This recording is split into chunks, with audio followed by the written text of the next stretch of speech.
بسم اللہ الرحمن الرحیم۔ السلام علیکم ورحمۃ اللہ۔ حضرت لقمان علیہ السلام مشہور حکیم ہیں۔ قرآن پاک میں بھی ان کی نصائح کے ذکر فرمایا گیا ہے۔ یہ ایک حبشی غلام سیاہ فام تھے۔ اللہ جل شانہ نے نوازا کے حکیم لقمان بن گئے۔ بعض روایات میں ہے کہ حق تعالی شانہ نے ان کو اختیار دیا تھا کہ حکمت اور بادشاہت میں سے جس کو چاہیں پسند کر لیں، تو انہوں نے حکمت کو پسند فرمایا۔ ایک حدیث میں ہے کہ حق تعالی شانہ نے ان سے ارشاد فرمایا کہ تم اس کو پسند کرتے ہو کہ تم کو بادشاہ بنا دیا جائے اور تم حق کے موافق حکومت کرو۔ انہوں نے عرض کیا کہ اگر میرے رب کی طرف سے یہ حکم ہے تو مجھے عذر نہیں، اس لیے کہ اس صورت میں اللہ تعالی شانہ کی طرف سے میری اعانت ہوگی اور مجھے اس کا اختیار ہے کہ میں قبول کروں یا نہ کروں، تو میں معافی کا خواستگار ہوں۔ میں اپنے ذمے مصیبت رکھنا نہیں چاہتا۔ فرشتوں نے پوچھا کہ لقمان یہ کیا بات ہے؟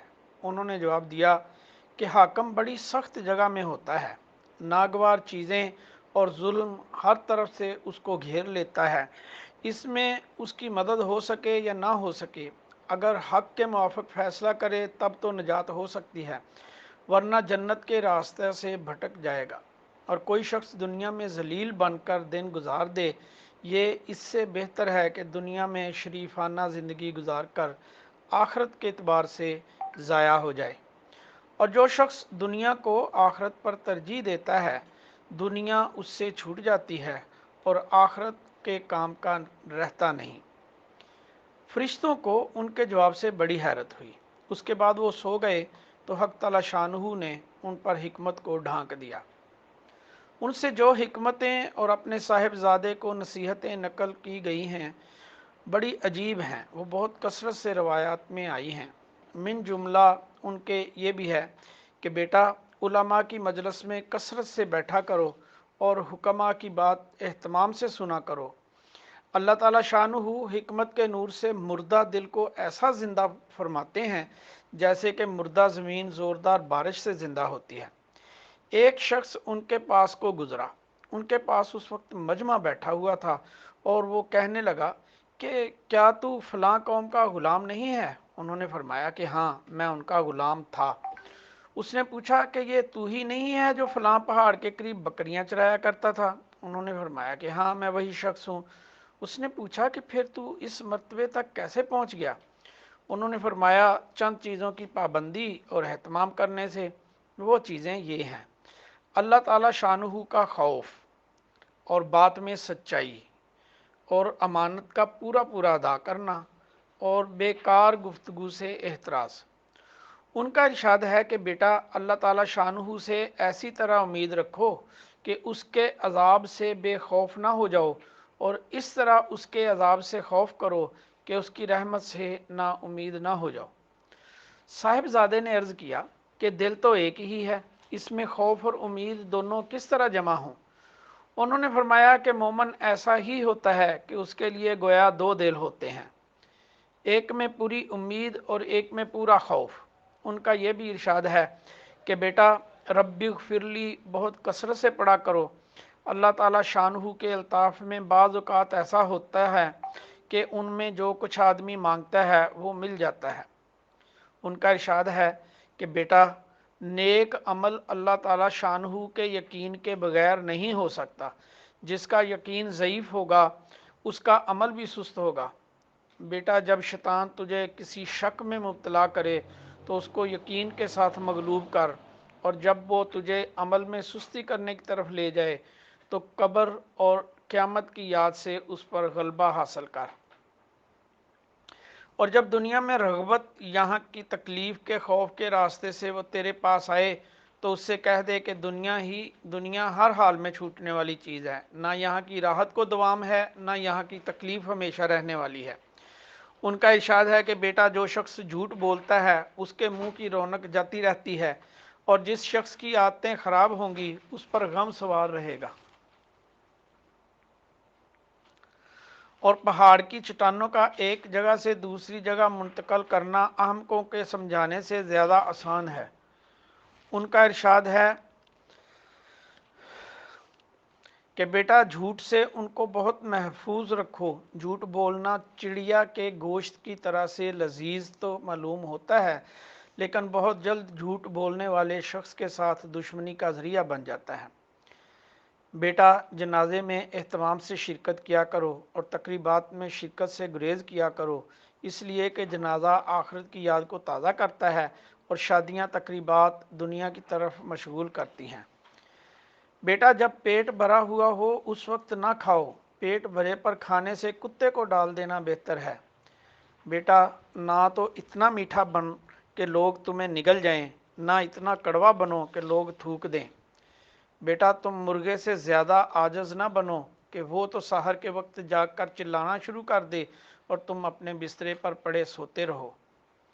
بیٹا توبہ میں دیر نہ کرو کہ موت کا کوئی وقت مقرر نہیں، وہ دفعتاً آ جاتی ہے۔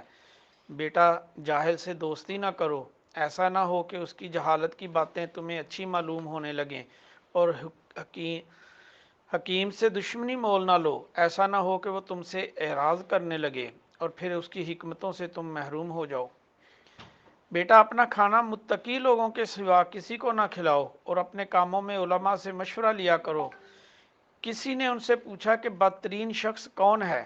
انہوں نے فرمایا جو اس کی پرواہ نہ کرتا ہو کہ کوئی شخص اس کی برائی کرتے ہوئے دیکھ لے۔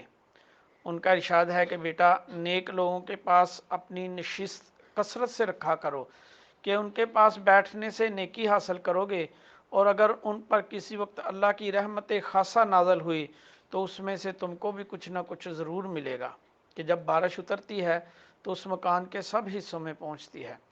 اور اپنے آپ کو برے لوگوں کی صحبت سے دور رکھو، ان کے پاس بیٹھنے سے کسی خیر کی تو امید نہیں، اور ان پر کسی وقت عذاب ہوا تو اس کا اثر تم تک پہنچ جائے گا۔ ان کا ارشاد ہے کہ باپ کی مار اولاد کے لیے ایسی مفید ہے جیسے کہ پانی کھیتی کے لیے۔ ان کا ارشاد ہے کہ بیٹا تم جس دن سے دنیا میں آئے ہو ہر دن آخرت کے قریب ہوتے جا رہے ہو اور دنیا سے ہر دن پشت پھیرتے جا رہے ہو، بس وہ گھر جس کی طرف تم روزانہ چل رہے ہو وہ بہت قریب ہے، اس گھر سے جس سے ہر دن دور ہوتے جا رہے ہو۔ بیٹا قرض سے اپنے کو محفوظ رکھو کہ یہ دن کی ذلت اور رات کا غم ہے، یعنی قرض خواہ کے تقاضے سے دن میں ذلت اٹھانا پڑتی ہے اور رات بھر قرض کی فکر میں گزرتی ہے۔ بیٹا اللہ کی رحمت کی ایسی امید رکھو جس سے گناہوں پر جرت نہ ہونے پائے، اور اس کے خوف سے ایسا ڈرو کہ اس کی رحمت سے نا امیدی نہ ہو جائے۔ بیٹا جب تم سے کوئی شخص اگر کسی کی شکایت کرے کہ فلاں نے میری دونوں آنکھیں نکال دیں اور واقعہ میں بھی اس کی دونوں آنکھیں نکلی ہوئی ہوں، تو اس وقت تک اس کے متعلق کوئی رائے قائم نہ کرو جب تک دوسرے کے پاس کی بات نہ سن لو۔ کیا خبر ہے کہ اس نے خود پہل کی ہو اور اس نے اس سے پہلے 4 آنکھیں نکال دی ہوں۔ فقیہ ابو اللیث نے نقل کیا ہے کہ جب حضرت لقمان کا انتقال ہونے لگا تو انہوں نے اپنے صاحبزادے سے فرمایا کہ بیٹا میں نے تم کو اس مدت زندگی میں بہت سی نصیحتیں کی ہیں،